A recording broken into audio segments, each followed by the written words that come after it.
All right, one of my favorite all-time movies is Moneyball.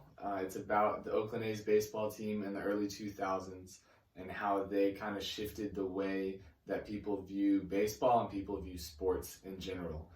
It's about the general manager of the A's, who's played by Brad Pitt, and how he goes against the traditional thinking in baseball where scouts would just watch players and decide if they think they're good or not.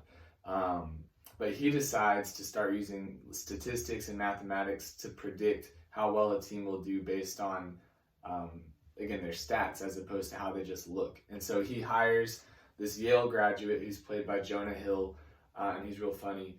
And they kind of start doing things completely opposite to how they've been done in the past. And at first, there's a lot of conflict, obviously, because nobody wants to go with them, nobody believes in their thinking. Um, but Billy, being the general manager, sticks to his guns, partially because he has to. His team doesn't have as much money as the Yankees and all the other teams that they're going up against, and so he has to do something differently. So he decides to stick to his guns and fulfill his vision for their team, and they end up going on a crazy run, and they're supposed to be dead last in their league, and they end up setting the record for most consecutive wins, which is my favorite part of the movie. And they just go on a tear and they beat everybody and they make it to the playoffs. And then finally, at the end of the movie, they end up losing in the first round of the playoffs, which is kind of an anticlimactic ending.